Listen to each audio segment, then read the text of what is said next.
EDX Core Pure, roots of equations, solving polynomials with complex roots.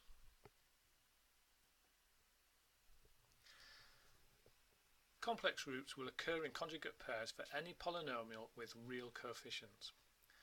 So what does this tell us about the roots of any cubic, for example? If we know that two of the roots could be a conjugate pair, what does that tell us about the third root? So if we look at the quadratic situation first, so here we have a quadratic and its roots we can find along the x-axis. So this quadratic would have two real distinct roots. However, this quadratic, which doesn't meet the x-axis, would have complex roots, and those complex roots would be a conjugate pair. If we look at the cubic situation, here we have a cubic and its equation would have three real distinct roots. If we look at the second case, we have one real root, and therefore the other two roots must be complex, and again they must be a complex conjugate pair. And the quartic situation, here we have a quartic whose equation would have four real distinct roots. Here in the second case we have a quartic equation with two real distinct roots.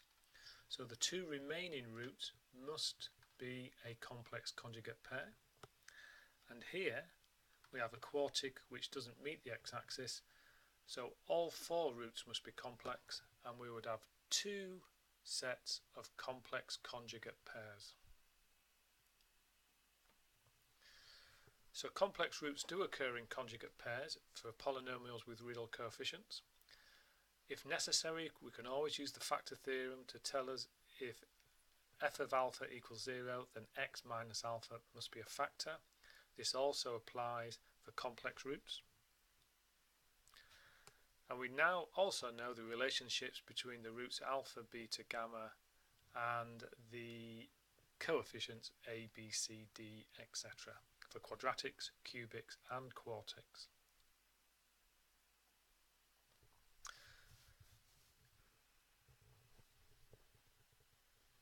So in this example we've got a quadratic equation az squared plus bz plus c equals 0. We're told that it has one root, which is 3 plus 2i, and that the coefficient of z squared is a equals 1, and we've got to find the values of b and c. It's worth noting that the variable is now called z because we're dealing with complex numbers, so we're not using x as the variable. And there are more than one method we could use here. So the first approach is to say if one of the roots is 3 plus 2i, then I'm going to call that one alpha. And we know that the roots will occur as a conjugate pair, so the second root must be 3 minus 2i. And now I can use the sum of the roots. Alpha plus beta is 3 plus 2i plus 3 minus 2i, which is 6. And we know that the sum of the roots is minus b over a, so that's minus b over 1, and therefore b must be minus 6. We can also look at the product of the roots, alpha beta, so that's 3 plus 2i times 3 minus 2i, which is 9 add 4, and the product we know is c over a, so c must be 13. So if you know b is minus 6, c is 13 and a is 1, then the equation must be 1 z squared minus 6z plus 13 equals 0. So an alternative method is to say if one of the roots is given, so I'm going to call that alpha again, alpha is 3 plus 2i. The second root must be a conjugate pair, so that's 3 minus 2i.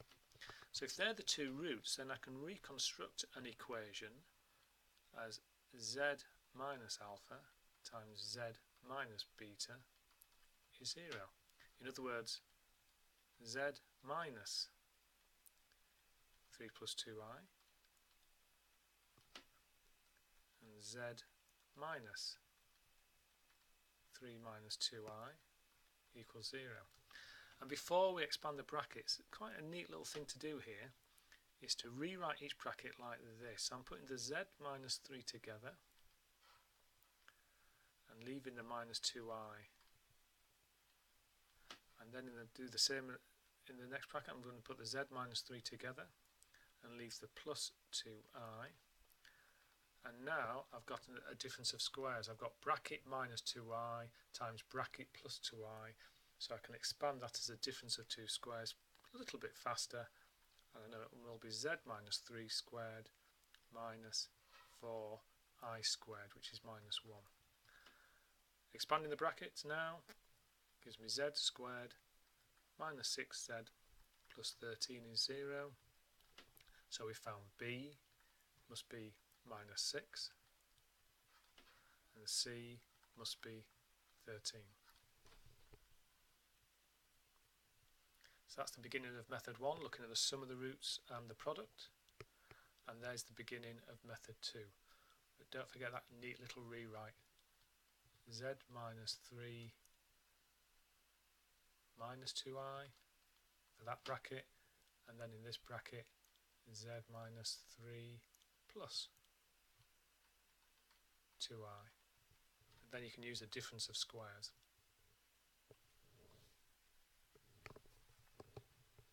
So in this example we have a cubic equation, and we are told that one of the roots is minus 1 minus 3i, and we've got to find all the other roots. So in this first method I'm going to use the roots and coefficients approach. So we know one of the roots is minus 1 minus 3i, so that's going to be alpha. I know that complex roots occur in conjugate pairs, so beta must be minus 1 plus 3i. And the third root, gamma, is unknown. So now if we look at the sum of the roots, that's minus 1 minus 3i plus minus 1 plus 3i plus gamma, and that simplifies to minus 2 plus gamma. But we do know the sum of the roots is minus b over a, so that's minus 3 over 1, and therefore minus 3 is minus 2 plus gamma, and the third root we're looking for must be minus 1. The second method involves making a quadratic factor and then factorising fully. So if I know that I have roots minus 1 minus 3i and another root called minus 1 plus 3i, so there's my conjugate pair, then two of my factors must be z minus 1 minus 3i and z minus 1 plus 3i. If we just rewrite these a little bit, so I can write them as z plus 1 plus 3i, z plus 1 minus 3i, and if we expand those brackets we get to the quadratic z squared plus 2z plus 10. So what we can say now is that's the quadratic factor. Then if I multiplied that by another factor, it must give me the original equation.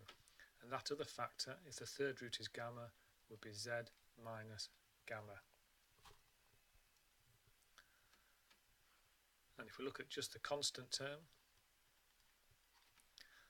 this expansion would give me minus 10 gamma, and the constant in the original equation was 10, therefore gamma must be minus 1.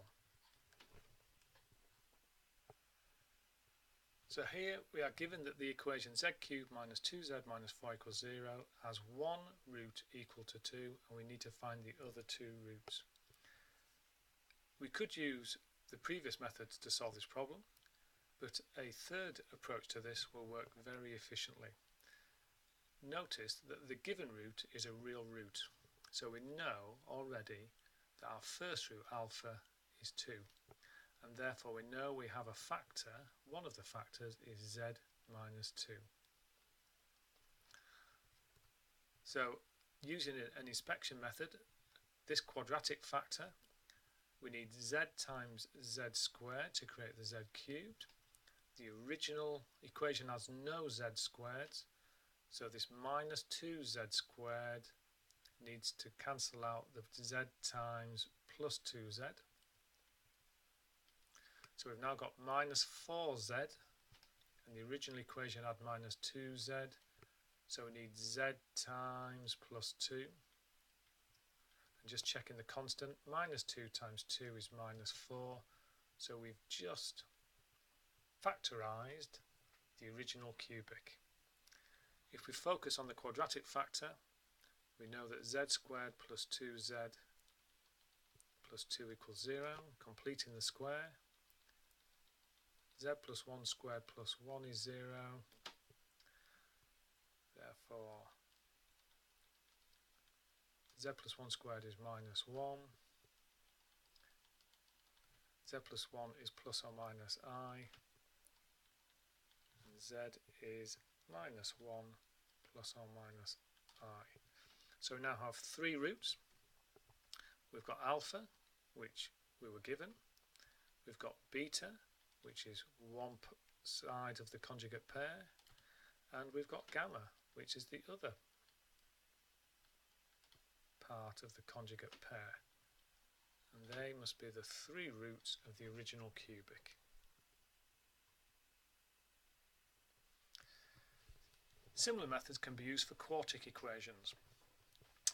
You may be given one complex root and asked to find the others. So there, the second root would be a conjugate pair of the given root. You may be given two real roots and asked to find the other roots. So if you're given two real roots, you could reconstruct a quadratic factor. You may need to use the factor theorem by trial and error to find two of the real roots before you can find the others. And you may be given a quadratic factor and then asked to find all the other factors. If you see the notes and examples in Integral, or your textbook for examples on solving quartic equations, this is one of those topics and techniques that requires plenty of practice. And that brings us to the end of roots of equations.